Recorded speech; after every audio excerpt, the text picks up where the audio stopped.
කියනවා එයාපෝට් කියලා. මේ හරි එයාපෝට් එකක් නැහැනේ. හැබැයි මේ හරි හඳුනනවා එයාපෝට් කියලා ඕන කෙනෙක් දන්නවා. ඇයි ඒකට හේතුව? බුදුරජාණන් වහන්සේ ත්‍රිපද වික්‍රමයෙන් තවුසාදී විලෝකයට වැඩම කරේ ගන්ධබ්බර කුමෝලයේදී ප්‍රාතිහාර්ය පාලා තීර්ථකයන්ගේ මානය බිඳලා එදා ඇසර පොන් පොහොය දවසේ. 7 වෙනි වස් කාලයේදී.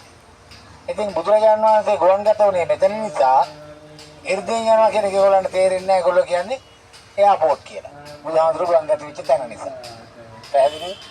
ඒ බුදුරජාණන් වහන්සේ වැඩ සිටි කාලයේදී මම ඉස්සරතරින් කිව්වා විවිධ ආගම් 62ක් මේ පරිසරය තුළ තිබුණා. විවිධ ජන වර්ග, විවිධ ආගම් අදහන ආගම් සාතුවරුන් 62ක්. ඒ අතර තිබිච්ච නම් මතකයිද? නම්පසලන කාලේ.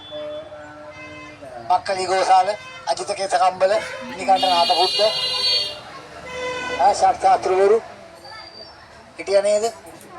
ආරාරකාරාම, උද්දකාරාම වැනි සාත්‍රවරුන් 62ක් හිටපු ප්‍රදේශයක්. ඉතින් මේ කාලේ වගේ කාලයක තමයි බුදුරජාණන් වහන්සේ ලෝකේ පහළ වෙන්නේ.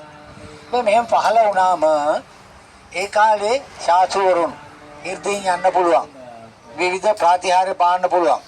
එහෙම මත තිබුණා.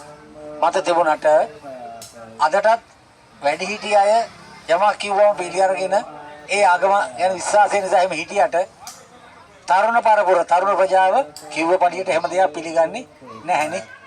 ඉතින් එදත් එහෙම ප්‍රතිසක් හිටියා. ඒගොල්ලෝ මොකද කරේ?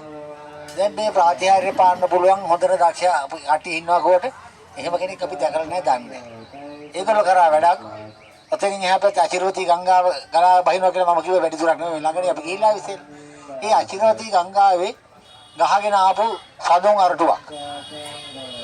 සඳුන් ගහක අරටුවක් වතුරේ ගහගෙන ආපු එක ගොඩ දාලා දක්ෂ වඩුකාරු මේකේ කරා මේ සඳුන් අරටුවෙන්